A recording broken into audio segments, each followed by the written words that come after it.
All right, everybody, I have a confession to make. When I first opened my firm, I thought it'd be awesome if I could clone myself and just have multiple Jordans like the Michael Keaton movie running around everywhere doing everything.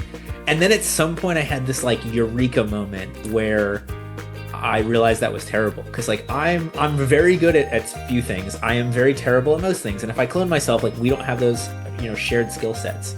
Somehow I overcame it. And I am super happy to have Allison Williams with us today. Somebody who is smarter than I am, somebody I look up to, somebody who literally pitched this, how does ego, especially the I can do it best mentality, fuel chaos in leadership? And people, I have lived it. So let's tap into Allison's wisdom and figure out how we avoid this or overcome it, depending upon, where you fall on the spectrum. Allison, hello. Hi, Jordan. It's great to see you again. Love to talk to you always. And we get to talk to you on the day your book drops. I know, right? We couldn't have planned this better, if we planned it. And actually, it wasn't planned. It was one of those things where I told Jordan, hey, that date sounds familiar. and lo and behold, it happens to be the date. So yes, everyone today, please go out and get my book, Crushing Chaos, the Law Firm Owner's Guide to More Money, More Free Time, and Less Stress. I feel like good delegation is the key that unlocks the more money, certainly the more free time, and certainly the less stress. 1000%. 1000%. Now, I will share that as much as I admire you, I never had the idea that I wanted to clone myself. Good for you. It's a terrible idea. Like because I was really lucky. As I never thought about how lucky I was until we started talking about this and talking to other lawyers about this. But I always worked at law firms that had legal staff. So I grew up as a lawyer knowing that certain things were secretary things, other things were paralegal things, and other things were lawyer things. The problem is that still does not give you freedom in law. And I think that's how a lot of lawyers that understand delegation think it's supposed to be, right? I have things on my plate. I give it to my staff. I have delegated. The problem is delegating tasks does not free up your time because it is still a part of your mental load that there is a task to be performed. And in fact, it intends to increase anxiety because you've got 5,000 things to do. You remember more instinctually what you got done versus what your staff got done. So if you give over a task to someone, you still own the task until it is ultimately done and you can verify it's been done, which means you still own all those things to think about. That's part of the reason why when lawyers start to grow their companies, they feel more stress, more, excess, more exhaustion, because now you have, instead of 50 files to think about, you have 100 files to think about because you haven't truly delegated. You have simply, punted something for the moment, right? You kind of created a boomerang effect. It went off and it's going to ultimately come back. And you have to learn how to delegate an entire lane and an entire project instead of just the task to get that off your radar. Have you ever read Fair Play by Eve Rodsky? I have, and we both are cool with Elise Bowie, and she is a big proponent of that. So yeah, well, but like that biggest thing she talks about is that mental load. So like if you and your significant other break up the different chores and tasks around the house, you have removed your mental load from half the chores. And like I'm not that tall, but I feel taller when my mental load is lessened. And I think that's the same thing we're talking about here with delegation. Yeah. Yeah, it definitely is. And, it's interesting that you use that for those people who are listening to this that are not familiar with Eve Brodsky's work. She's talking about gender equity in relationships and dividing up the household labor in a way that's fair to both working partners. But one of the things that comes to mind when I think about that is in your law firm, I think a lot of law firm owners believe that because I am the owner, I am the one who is at the greatest risk, which means I have to keep the mental tally of what's happening. And to a certain degree, that is true. But the way that you keep it has to evolve as you grow, or else you tap out at some point because you can't hold but so much information in your brain. So you have to learn how to use a lot of different great platforms, tech, from here to the wazoo, for you to be able to organize activity to know where it lives and get into the habit of, again, delegating responsibility to others so that what you maintain is really the cognitive load of just, is the system working? Not what are all the minutiae and all the pieces and all the activity of every single case that's in my law firm. So, okay, I want to dive into that deeper. Before we do that, though, can we give people like a top three, top five must-haves in terms of the tech solution? Because I know you mentioned there's like a million things, but at the end of the day, like the right tech solution is going to do these couple things for the purpose of delegation, right? Mm-hmm. Like, what is that? Sure. So I guess it depends on what division, because there's lots of different legal tech solutions for marketing, sales, legal operations. If you're talking legal operations, that's where every law firm is going to have it handled, right? Because we are professionals, we do have to maintain that. You need to have practice management software. And I highly recommend that you find one that not only manages your legal, but also can hold other divisions of your firm. It can hold your intake solution so that as soon as you are cultivating relationships with prospective new clients, as soon as they become a client, all that information transfers over to the legal service delivery portion. And when you offboard a client, it transfers over to your customer service division so that you stay in contact with those people. You have more marketing opportunities. So that's number one. When I you're, love that.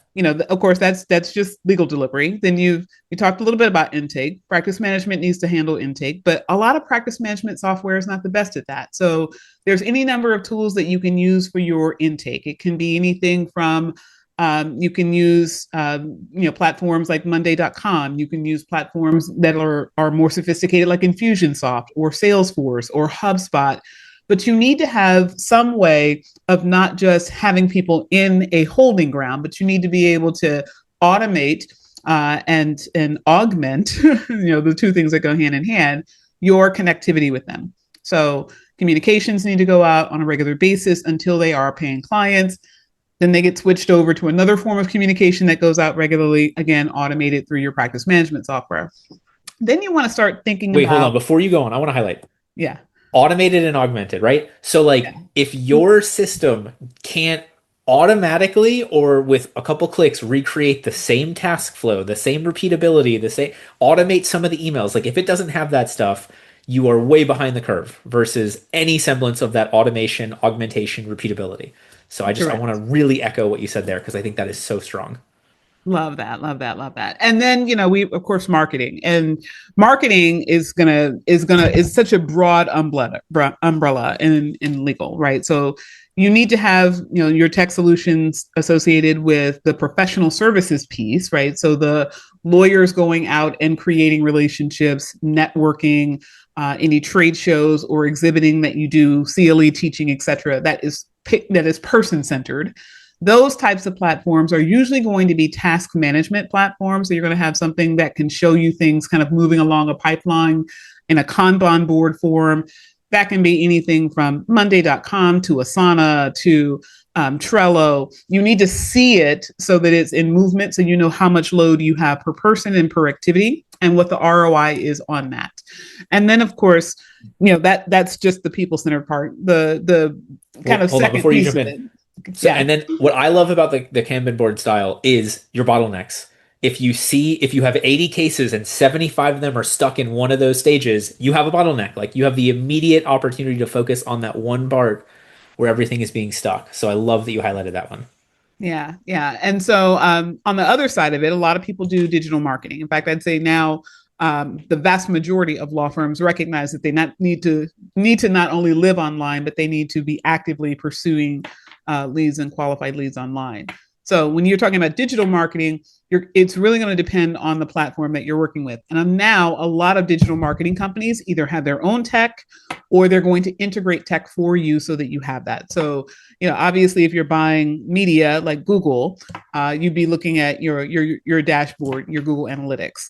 If you're talking about what happens with the lead once it connects to your law firm, you're typically going to want to have call data so that you're able to sort things like your LSAs from your PPC, and that would happen through something like CallRail, separate platform, of course. And then, of course, your actual website to connectivity to your intake department, that can usually be through something like a chatbot. So now chatbots are far more common, and a lot of law firms recognize that they want to be 24-hour, 7-day-a-week law firms. So they want to have the ability to connect with people through chatbots. And the chatbot needs to be able to deliver leads, whether you use something like Engage or you use other platforms where you can actually record video or audio of yourself connecting with a lead through your online chatbot. So Again, it's going to depend on what service you're using, what platform would be recommended. But a lot of the services will actually include that as a part of whatever service you purchased. What if the secret to law firm success involved doing less? That's one of the main themes of my book, Love Your Law Firm, where I dive into my story as well as the stories of multiple coaching clients in an effort to help you design the law firm that you've always dreamed of. I hope you'll check it out at Amazon in the link below. And I want to echo, the law firm can be 24/7, but each individual human should not be 24/7. Hence our delegation, right? Hence our Very mental true. load removal. Hence our, like, I love answering services from this standpoint of like, your phones get answered for 24 hours, but because there's 3 shifts of people for 8 hours apiece, not because there's somebody standing there the whole time. I think that's the way that people usually understand the firm accessibility versus the individual's livelihood. Yeah, yes. If you own a law firm, please do not interpret anything that I've said to suggest that you should be available 24/7 to your law firm. Please, please do not do that to yourself. And the weird part is, like, the end of your book title, you will make more money and have more free time and have less stress. So like all these things go hand in hand when it's not you as the bottleneck on every single thing. Absolutely. In fact, I always say I always make more money when I fire myself from doing something in the law firm. Like it always gets better. It gets me more time, it gets people employed, it gets more money in the company, and it creates a better business inherently when I am doing less. So do you have a repeatable way that you fire yourself from tasks? Because I love that way you phrased it. Like that's a really catchy. Well, so when you say a repeatable way, I mean, I look at my systems for myself every 90 days. So in general, I'm always asking myself at the end of every month, what did I accomplish this month? And how do I feel about what I accomplished this month? So that doesn't mean how much productivity. It doesn't mean how many tasks. It means what did I accomplish in terms of outcomes? So if I look at our annual business plan and I say, okay, we break that into quarters, are we on target or off target to meet our goal?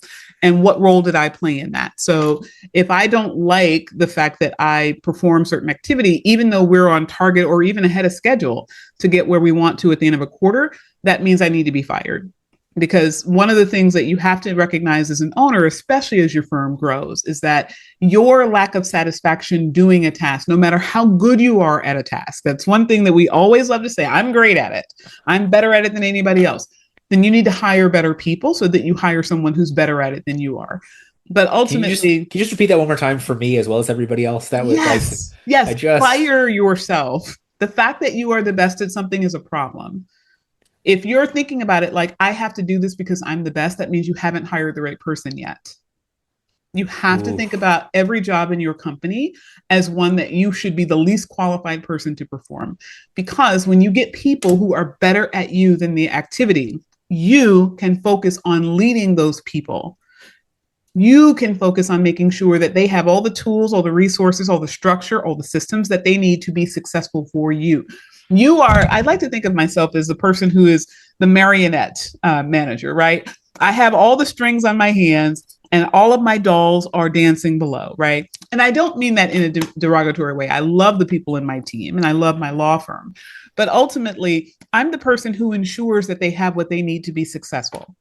And I see their success, not just their ability to make money for my company, but they're enjoying the work that they do, feeling fulfilled in their career, less likely to leave the company because they're now going to be feeling, I'm getting what I want out of this. I have a responsibility to ensure that the system affords them that. And that means the system has to expand to the capacity of the talent that I have.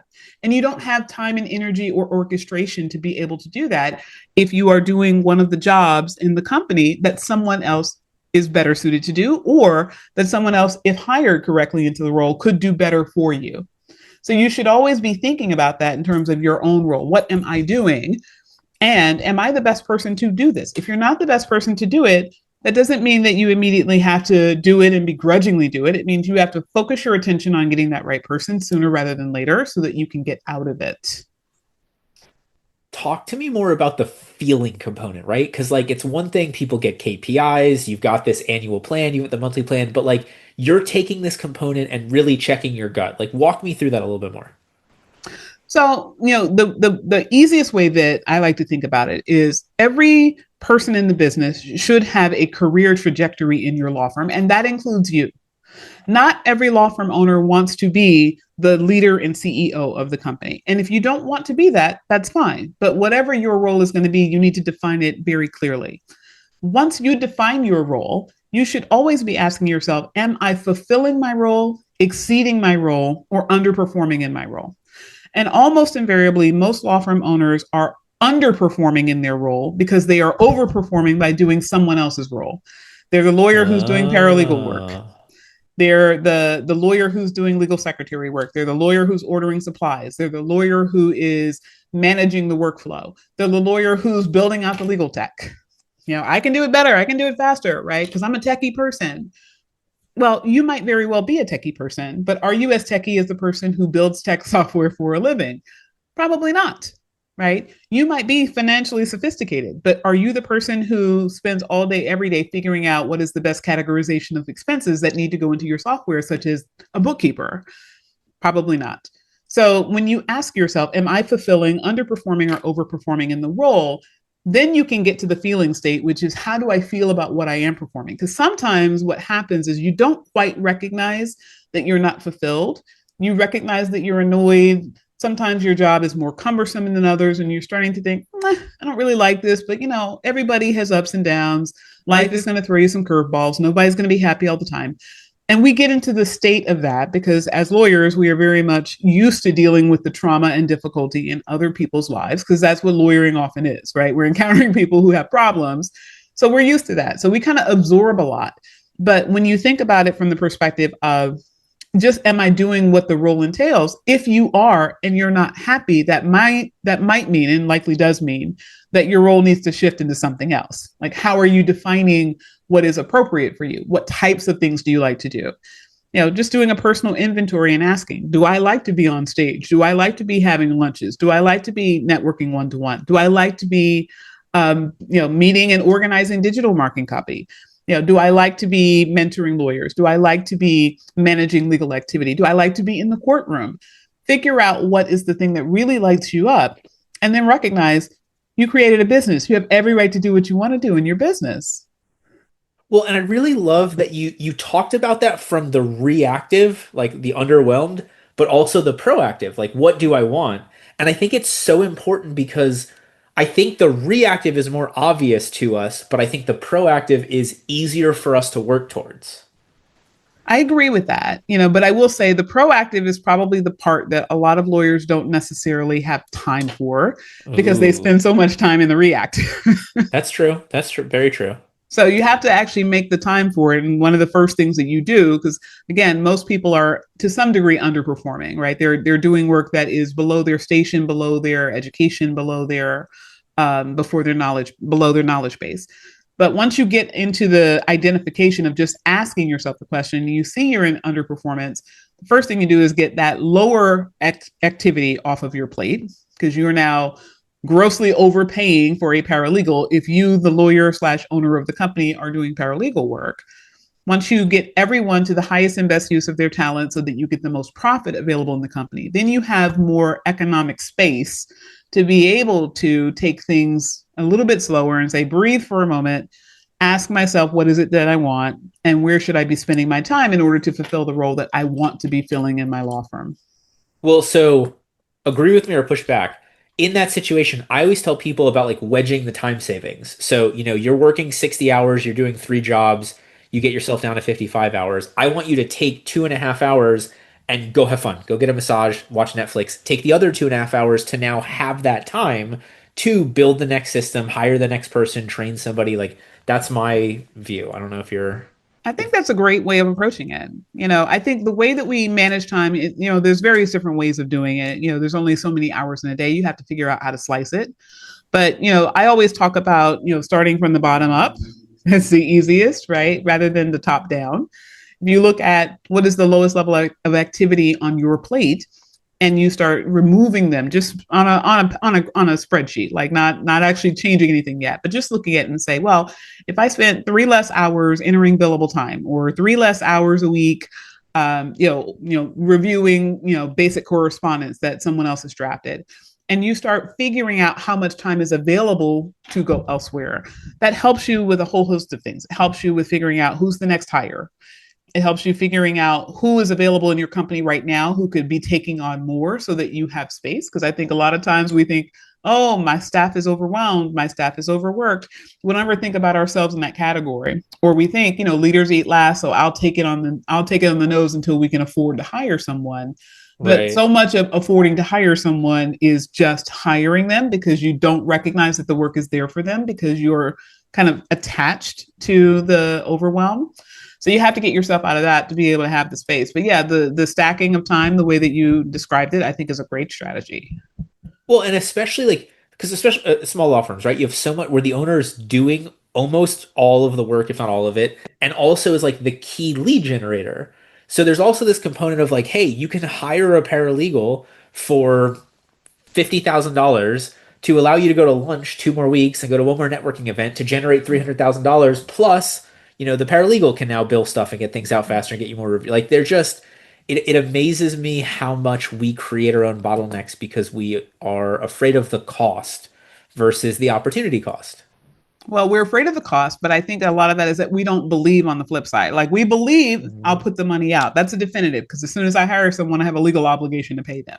But we don't believe that the money is going to come through at concerted activity that is going to be available to be done by virtue of having someone now taking things off your plate. So it's almost like you recognize, and sometimes people even see it like, oh, if I could just get a few more hours, I could do X. But the question is, if you could do X, would you do X? And that's where I think people are probably more honest with themselves than they are with people like us, with coaches or even lawyers in other Facebook groups, right? It's like, am I going to, I'm working 60 hours a week. I'm exhausted. You just got me 5 hours a week back. Am I going to take that 5 hours a week and go out and generate referrals by virtue of networking, or am I going to, go home, an extra hour early every day and see my family? And a lot of people, they know they're not going to work as hard as they need to.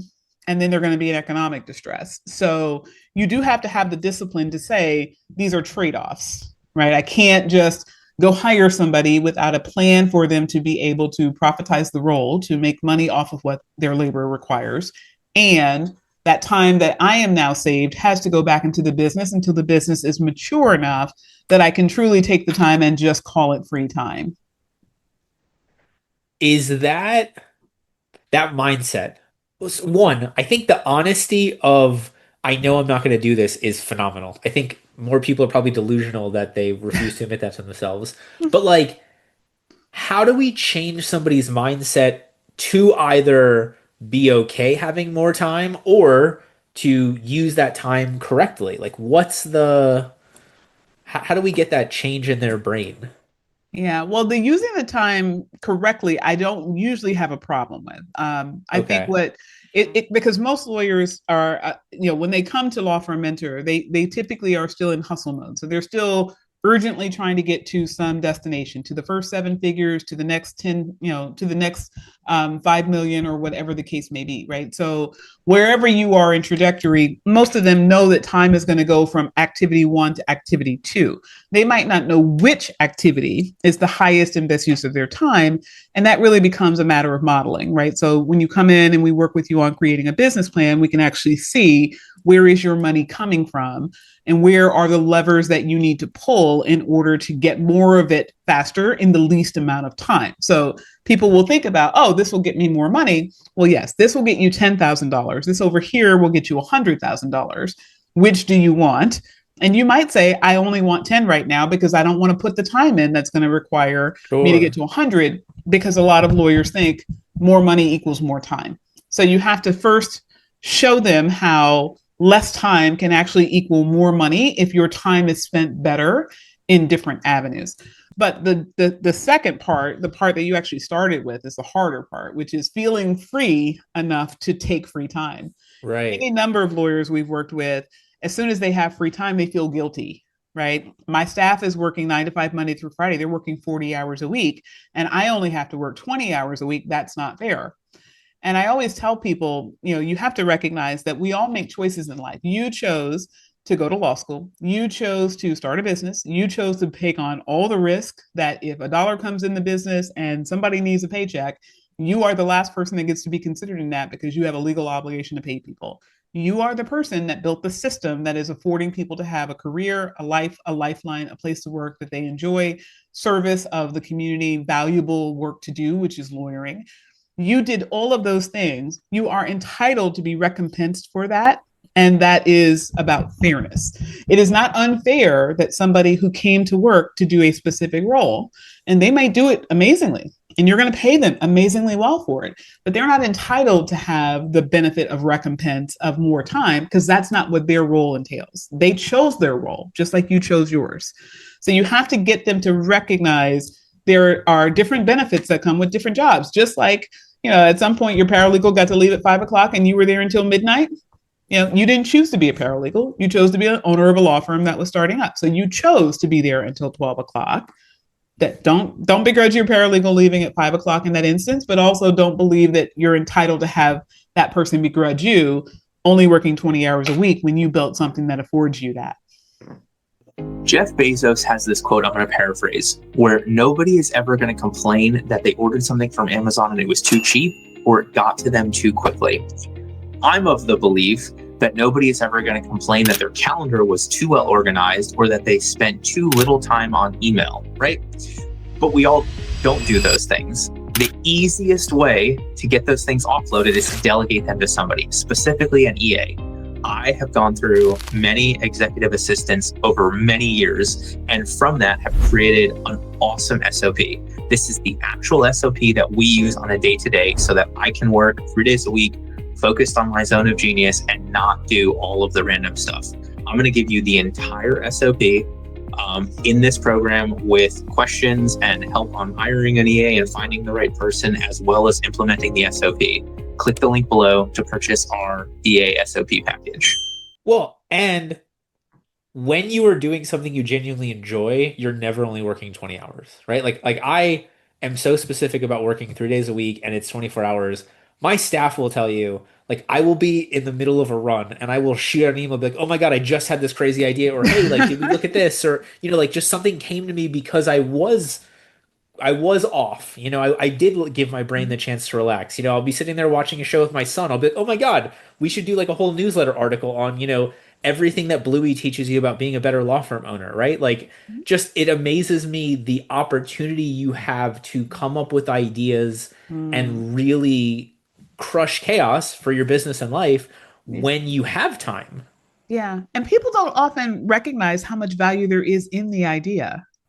If nothing else, the fact that you had the time to have a thought of creating something out of thin air. I mean, because that's really what it is, right? You had the thought germinated, you kind of connected it based on your experience, based on your, your ideology. Oh my God, there's this cartoon over here and there's this idea over here in my past experience as a law firm owner, and you put them all together and poof, you have some brilliant idea that otherwise wouldn't exist, but it affords opportunity to expand the career and expand the profession. So yeah, that is high value just by virtue of you affording yourself more time.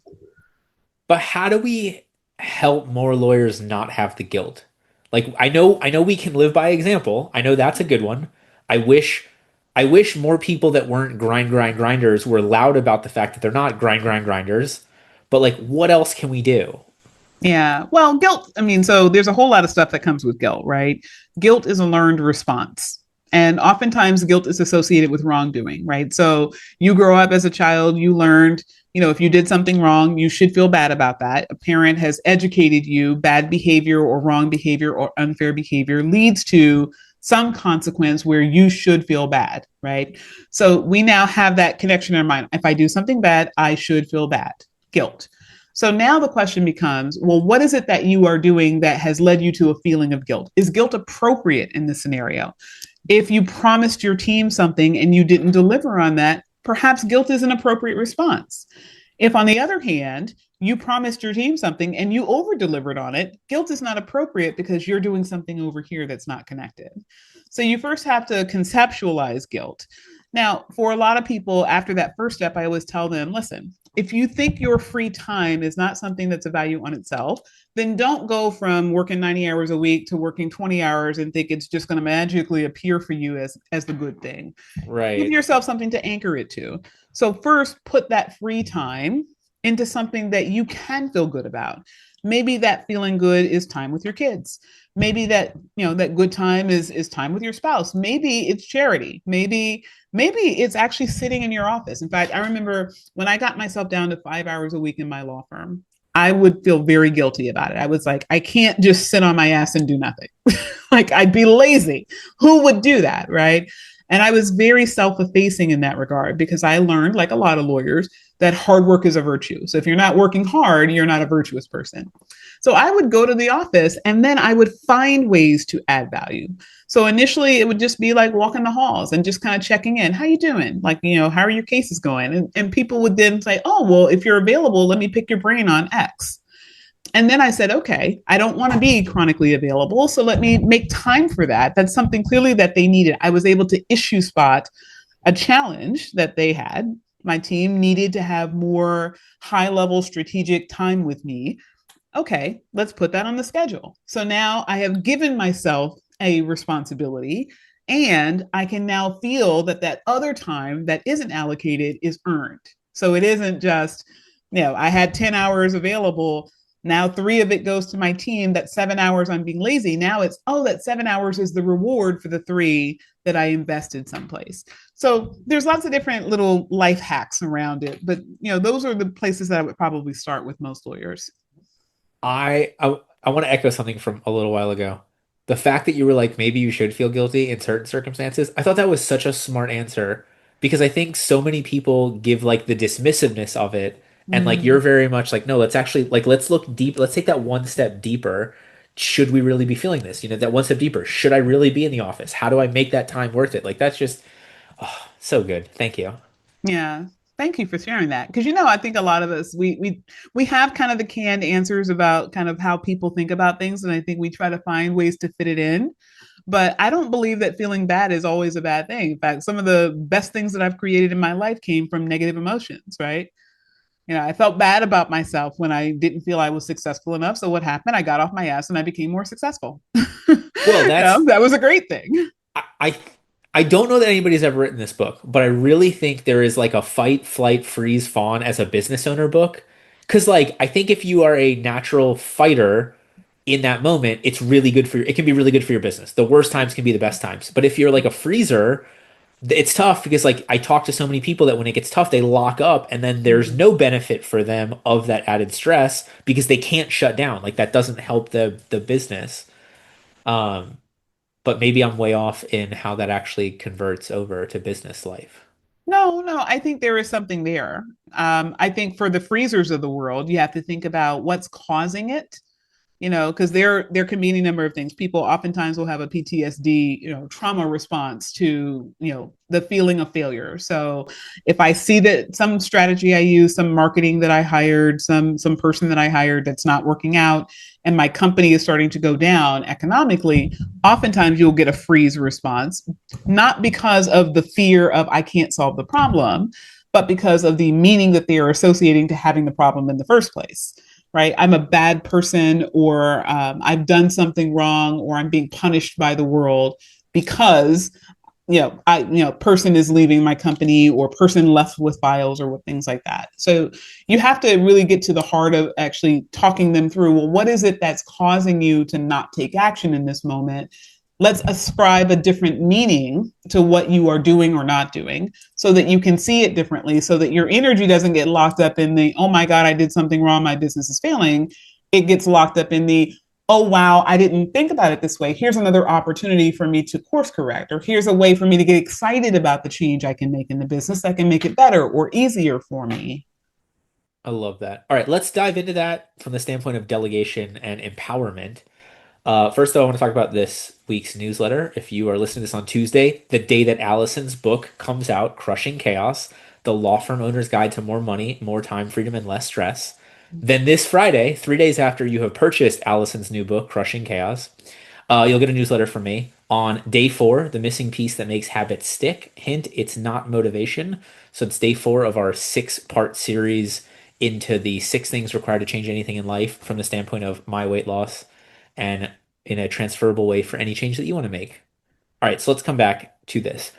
We're talking about ego I can do it best mentality, how to delegate better. I think the biggest thing that I want to make sure we highlight at the beginning is it's not just abdicating the task, right? It's not just like I'm no longer doing this. It's delegating it to the person. And then I think we're going to talk about building up from just that straight delegation. I think you talked about delegating the whole lane. So, Yeah. what's the first step of that delegation? So I guess it depends on what type of activity and to whom you're delegating, right? So Okay. you have to think about the person and their capability. You always want the highest skill at the lowest cost to your business doing any particular task. So again, you wouldn't say, first year associate starting on day number one, I've got a murder trial. Great, it's yours.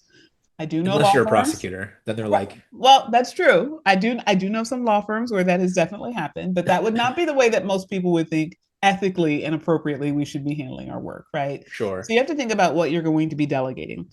Typically, when you don't have trust in a person, it's a brand new person, you don't have a relationship built up, you don't know that they're going to do it, you don't know the quality with which they're going to do it, you don't know that it's going to be done timely. You start with what I would refer to as lower consequence activity. So, if I delegate to you a letter to the adversary, letting them know that mediation is confirmed and asking for certain documents to be sent in advance of that, if you get that wrong, or if you get that wrong and I see it and I have to make changes to it, that's a lower consequence activity than perhaps something like prepare a trial brief and file it with the court, right? Because if you don't make certain arguments, we lose the right to assert them in our trial. If you don't raise certain defenses, we lose the right to be able to assert them in response. So different types of consequence. You give the activity over and you see how they respond. Now, you should have by now built a system for your delegation to exist within. So that could be oftentimes technology helps with this, building out workflows where activity is just going to be automated. As soon as something is done, a person checks it off, and then the next activity goes back to the first person, and then they check it off, and then it goes back to the second person, and so forth. Or it could be manual. If it's manual, then you should have something that identifies the activity that is going to happen from soup to nuts in the case, so that as soon as a person does a task, the next activity happens. Now, that's where you start. Ideally, you get to a place where there are certain things that are always done by your team. So they are in a state of owning the task. So instead of, I have a document, I recognize that my paralegal should be preparing a portion of this document. So I stop, meet with my paralegal, and give to him or her the activity. Instead of that, it is, I have a responsibility to get this document done. My paralegal is aware of it. He or she starts drafting his or her part, or waits for me to draft my part for it to be available in the system. And then he or she picks up where essentially I left off and starts drafting. That is owning the lane, right? It didn't start with you and then have to go over to your team. It was always your team's to begin, and it was always your team to end. And some things are collaborative where you have to go back and forth. Some things they're just doing activity, right? There's a quality of activity. There's certain things that have to be reviewed by attorneys. Other things do not. So you have to figure out what that is. But that's ultimately how you give over a lane. Now, that's in the legal context, legal work, but that applies in marketing, it applies in sales, it applies in communications, it applies in every part of in finance, right? There are certain things that are, your team is paying certain bills on schedule based on your financial system. Other things, it's more than X dollars, they have to check with you.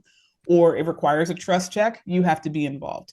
But not everything has to have you involved if you have a system where you can spot check the system periodically to make sure it's running the way it's supposed to, where people can be held accountable to the system. Here's the way we do it. We always do it this way. We have a mode and operandus. And if you don't know how that function runs, you don't do anything until you verify how the function runs.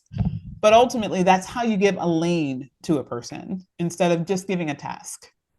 So I call it fly little birdie fly moments, right? Like you've got Mama Bird. Mama Bird went out and hunted, regurgitated the food, taught the kid, and then at some point Mama Bird just like kicks him out of the nest. Now, that being said, we're not birds, so I think before you kick him out of the nest, I was gonna say I don't know how Heather would feel about you kicking yourself. Yeah, no. So like before we kick him out of the nest, I like one final question of, is there anything else that you need from me to take full ownership of task X, right? Do you need another training session? Do you want a checklist? Do you like, let's make sure we understand the actual, what success really looks like in this project. And then like fly, little birdie, fly. Like it's time to go. Like there is a moment for everybody's benefit, right? Because like we go to what is it? Self-determination theory. The number one thing's autonomy. You know, Dan Pink Yeah. and Drive. The number one thing's autonomy. Like I think the really good staff members, true A players, want to have the opportunity to take this over. They do not want to be micromanaged. So like it's a win-win when you have the right staff. It is. And you know what's beautiful about it is if you create a relationship where you empower people from the moment they walk through the door. Like, so it doesn't start with I micromanage you until I feel comfortable. It comes, I built a system not just to give you work, but a system that allows me to build trust. And I have a schedule for things to happen that if these things happen as they should, from the time you start to the time you're kind of set free or we kick you out of the nest, as you said, then I have built the trust. And if I don't feel comfortable at that point, I have to ask myself, what was wrong with the system I built that didn't allow me to feel trustworthy? And it might be because you have your own skeletons in the closet, right? It might have been you had a really bad employee who did everything right, and then all of a sudden they didn't. And that might mean you have to go with some level of blind trust, because even though you built a system that should afford you trust, you're not there yet. That's a you problem. That's not a staff problem. But if they know coming in that there is a process to get them to autonomy and freedom, and that your goal is to get to the point where you respect them enough that you're going to let them run their job and functionally run it alongside whomever else they have to work with.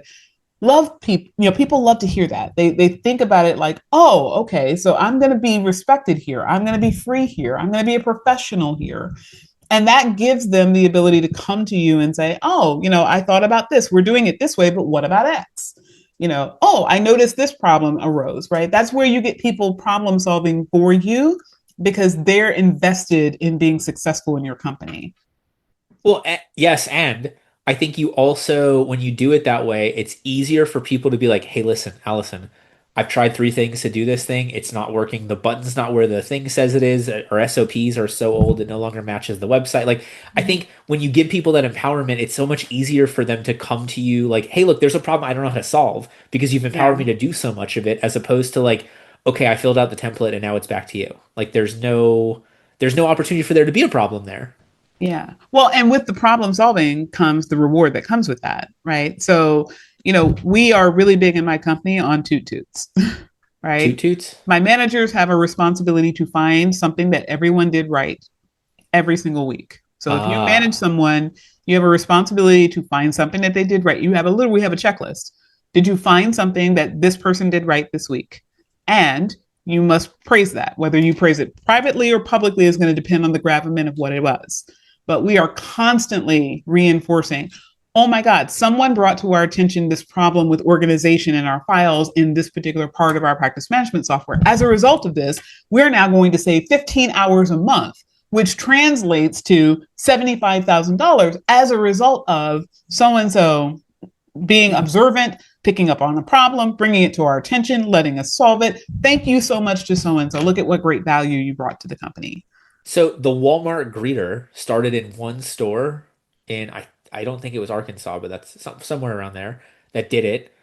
They liked it. They ran it up the flagpole. It ends up in a Sam Walton Sunday breakdown for whatever they had 15,000 stores at the time from one store, right? Mm-hmm. Like imagine the power at your company if everybody truly feels like the opportunity to raise that thing, to come up with that solution, to bring that up. Like new hashtag, be the Walmart greeter. Yeah. But it's amazing to me that we take so many of these things for granted as if they were some multi-million dollar, investigation and surveys and blind taste tests and this. And there's so many of these like common things that were just one person in one store started it. One person had this one idea. At some point, there were no billable hours and somebody was like, what if we just charged by the 6 minute? And now like everybody ran with it, right? Like it all started somewhere. But your team has to feel empowered to have ideas, to at least express those ideas instead of just going home and grumbling about how nobody listens to them. Right. But the thing of it is, I always tell people, the real problem becomes you're always going to find that one person, because I've heard this from a lot of our clients. You're always going to find that one person who they have a lot of ideas, but they're all bad.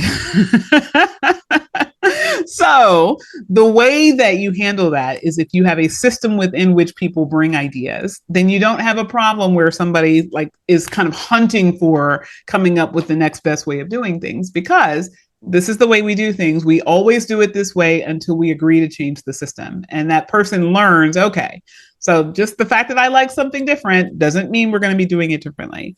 So you have to recognize that you're dealing with human beings. So you don't want to demoralize anybody who might not be the best at ideas. But bringing ideas is definitely something you want to encourage. Once my coaching clients have enough things off of their plate, now we get to go proactive. We get to design the ideal month for them to live over and over again. And don't worry, it's got the right amount of flexibility for fun stuff. But this is the foundation that we build everything upon. It's if you repeated these same 4 weeks over and over again, would you find the success you've always dreamed of? I want to give you this document totally for free. Just click the link below and check it out. And then if you need help implementing your ideal month or coming up with yours, you can always reach out to me for some one-on-one help. Well, and I think in the situation of that person with bad ideas, having a conversation with them, not necessarily like, hey, your ideas are bad, but a deeper explanation of like, I have a newer staff member that came to me and was like, hey, we should completely change the program that we use for X. This program is better. And flat out, I was like, hey, I think you're right that it's better. I don't think it's better enough because now we're going to have to retrain 8 people on this new system. And so like, I want to be clear. I don't think you're wrong I think it is better, but think about the inertia that we have as a company, and that like just giving them that, they're like, oh, that makes so much sense. So like the next week, it was next week at a meeting, they're like, hey, I have an idea. What if we tweak this one thing about this one thing? And I was like, great, awesome. Now we're not like completely changing everything. And I don't think they would have had that second idea or brought it forward so quickly if the first one was just like, no. But the no explanation, like, made it easier for them to stay invested. Yeah. And you can praise people for bringing ideas and the kind of the thought behind it. Like I love that you're thinking about how we can be more efficient, or I love that you're thinking about the ways that we can integrate more people into our marketing ecosphere. Those, the thought behind it is still praise. So the person still feels, okay, you value the fact that I am having ideas. You value the fact that I'm looking out for this the right way. It might have been that the way that I thought about it is just not going to work. It might not be in the budget right now. It might not be in the training schedule right now. It might not fit with other priorities, but it still mattered. I love that. This has been great. I've learned so much from this, let alone all of you listening, I hope have learned stuff as well. How do we know that it's working? That what's working? Delegating the whole lane instead of just the task, right? Like getting this stuff, freeing it out of our mind, having this opportunity for more money and more time freedom and less stress. Like, how do we know that we're on the right path? Well, the best way to figure it out is simply to check in with yourself, and if I ask somebody, I want you to think back 6 months. Where were you with this firm 6 months ago? Just kind of describe how you felt, what your day-to-day was like, how you were spending your time, how much money you were making, how much money the firm was making. Just kind of rattle off just kind of a checklist. Oftentimes people will say, oh, I remember I used to, 6 months ago, if I just pull up in my calendar, I was in court every day. And now I have an associate. Like, okay, great. How does it feel to not be in court every day now relative to how you were in court every day 6 months ago? Oh, well, I love it. I didn't really think about it, but yeah, like it just gives me so much more room to think, and I'm able to do much more with my day, and I don't feel like I'm chronically being pulled from place to place. Like, okay, well, let's think about it in other areas. Tell me, how you were managing your finances 6 months ago, and how are you managing them today? Tell me how much marketing activity you were doing 6 months ago, and how much marketing activity are you doing today? And then when you see that comparative, people are able to really connect the dots. Yeah. Because lawyers are problem solvers. We will always find a problem to solve. If all of our current problems are solved, more problems will arise. Well, that's why I like the Dan Sullivan gap in the gain, right? Like, it's always easy to see the gap. So like, reflect back on your calendar and see your gain. Yeah. Enjoy the journey type thing. I love it. So that's how you know. I mean, by virtue of the activity changing. Now, sometimes the activity has changed from what was hectic and a struggle for you then is now a different form of hectic and a different form of struggle. So then we have to ask ourselves the next question, which is, are you on the path to where you ultimately desire to be? Like, have you designed, I desire to be a law firm CEO as opposed to a law firm managing partner? or a law firm CEO instead of an attorney who happens to have my name on the door. If you are on your way, it might be that right now you don't feel better than you felt 6 months ago because you're learning and you're growing. So you're in a growth spurt, right? If you think about just a child going through a growth spurt, they are incredibly fussy when those shin splints start to happen because the body is picking up weight faster than the bones can hold them. Your bones might not be holding your weight right now, but gaining weight is the ultimate goal. You want to keep growing. So if you think about it from that perspective, the outside of you might not be at the same pace as the inside of you, which means your insides need to catch up. But ultimately, you are headed where you desire to be. I love that. All right. So in our last couple minutes, anything we missed for this concept of, killing the ego, delegating the whole lane, getting over that I can do it best mentality, anything that I did not get to ask you about yet? Cover the basics. I think the thing that I would probably leave your audience with is just to recognize that there will be a time where you hire someone who is far more capable than you, and it allows you freedom. So there is going to be the trigger when you first get in. Most of us are used to being the smartest person in the room. We're used to being the person who's the most competent. We have the most drive. We did the most work, etc. Just sit with the discomfort of someone being better than you. Give yourself time to let them be successful in your company. The more space you give them to be their best selves, the more you can ask yourself, what did this give me? Not what did this cost me? What did this give me? What did I get out of having this person with higher competency in my company? And I've never found a lawyer who asked themselves that question candidly and really checks in with what it's like now versus when they were the one doing and they were the best in the business. They've never said it is better when I am the smartest person in the room. Sure. I've never had that happen.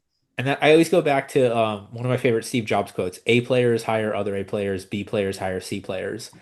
From a business owner standpoint, though, I think you need to have a really serious conversation with yourself about, am I an A player? Do I really want other A players? Because we have been the hero, despite, Donald Miller and everybody tells you, be the guy, the client's the hero. So often we have been the hero, right? And there's that amazing feeling of swooping in at a case at the last minute and changing the whole outcome but that's not sustainable. A team not is for your sustainable. business. Yeah. Not for your business. And here's the thing. If you are that person, because we do have lawyers that desire to lawyer. And I tell them, it's not advisable from my perspective for you to grow it the fastest with the least amount of stress in your business, for you to be full-time lawyering while you are business building. But if you desire to lawyer to some degree, you're going to have 5 cases or you're going to have 1 case, right? Just because you need to keep yourself sharp. You want to be in the courtroom, all those things, right? As that moment in time is happening, you get to be the hero. You get to be the rock star in that case. But you cannot energize that and be that in the course of your law firm. In your law firm, your job is to hire the best and the brightest for every possible role that you have in your business. And that oftentimes means people that are far more exceptional than you. That's who you should be looking for. If you're looking for people that are at or below your level, again, you're that B player. I love that. All right. Well, it's been great talking to you, Jordan. And I would highly recommend for anyone who is checking you out and they want to learn more about the various different ways that we help law firm owners to create systems that will create money and time freedom and ultimately less stress in their law firms. Check out Crushing Chaos, the Law Firm Owner's Guide to More Money, More Free Time, and Less Stress. It's available on Amazon now. You can also check us out on lawfirmmentor.net, our website, where you can also find out information about the book.